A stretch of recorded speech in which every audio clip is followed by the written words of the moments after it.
poppin', y'all? Welcome back to my channel. So today I'm going to be talking about being a 5'5" model. Self-explanatory, I'm 5'5" and I'm a model. I started modeling like a year and a half ago, like with an agent, year and a half, like freelance kind of like 2 years. But I used to model when I was like younger and picked it back when I went to California. So because I modeled in LA, I'm going to be speaking on my experience in LA. I don't know about other places because they might be harder, like New York. I don't even want to touch New York. If you're 5'5", I'm sorry. I don't know what is going on over there, but I know it ain't pretty for people like us over there in New York. First, I just want to get this out of the way and talk about this question because I get asked this question a lot.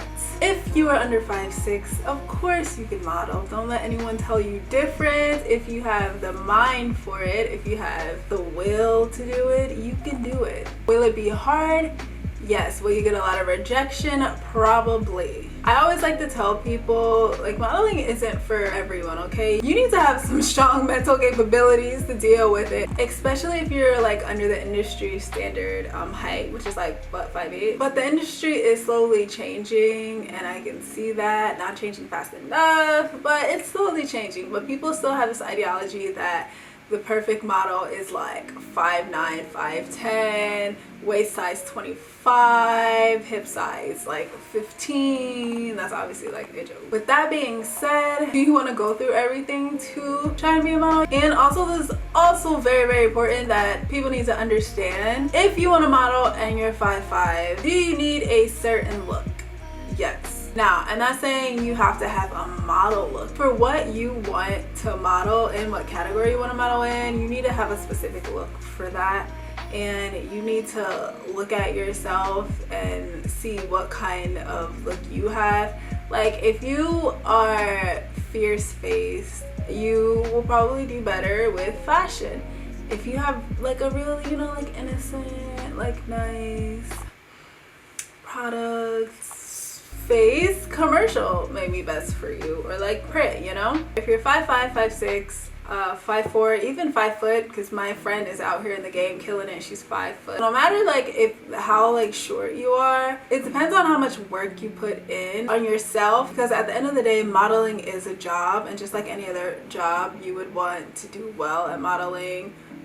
Maybe for like a job that requires you to wake up at 6, maybe you would like sleep at like 12 so you won't get up and you're tired, you know? Just like with modeling, you know, just keep yourself together, work out. So going back to what I said before, even though I said yes, you can be a model, anyone can be a model, depending on the mental capabilities, it also is really, really hard for people my height to do it. And please, please, please, please, I cannot stress this enough, because I like have a lot of model friends that are under like 5'6", and also I've talked to people that are 5'5", 5'6", or whatever, like other models that are doing extremely well and that are getting booked and that are busy. I feel like a lot of people don't understand this, and that's where the confusion comes in. You have other models out there, like 5'5", 5'6" models that are like, it doesn't matter if you have a social media following. I'm 5'5", I'm 5'6", and I'm killing the game out here.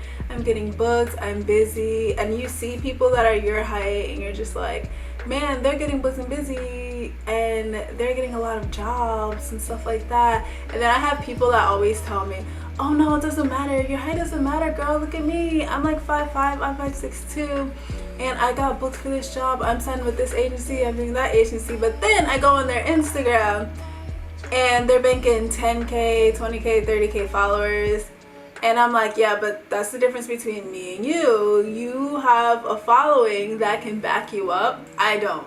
Does having a social media following help? Yes, it does. Is it a requirement? No, it's not. But it will make modeling a lot easier if you're shorter than 5'7", if you do have a following. Because when agencies see us, they look at our face, oh, she's cute. They look at our height, oh.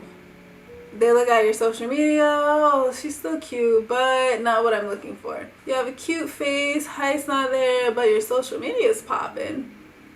Okay, she has a nice following, so bada bing, bada boom. They'll put you in the influencer category, and there you go. Like I said, social media isn't like a big thing, but it helps. And for people that are booking every single day that are like 5'5", 5 foot, all that, like good for you. That's amazing. But don't tell people like me with like less following and that are my height. So if you see a model that's under 5'7" and you see them getting booked and busy and they encourage you, yes, but just not take it to heart when they say, oh no, it's like, you have a great look, it's simple, you can do this, because a lot of things factor. Not to put anyone in like, you know, little like rows and branches and stuff, but so say you have two models, both 5'5". First model, size 24 waist, size 30 hips, 32 bust, abs great, all looking good. And then you have the second model, still looking good, curvy, size 40 hips, size 29 waist, size 36 D bust. You guys probably are not gonna climb at the same level, not gonna have the same career, because agencies favor the first model over the second model. Even though they are both 5'5", the first model is closer to what the industry standard is, and even though the second model is slaying every day all day, it doesn't matter. Unless the second model has like a big following, then maybe that agency's like, yeah, like let's check them out. I just wanted to get that out the way because that just be making me mad. Like, okay.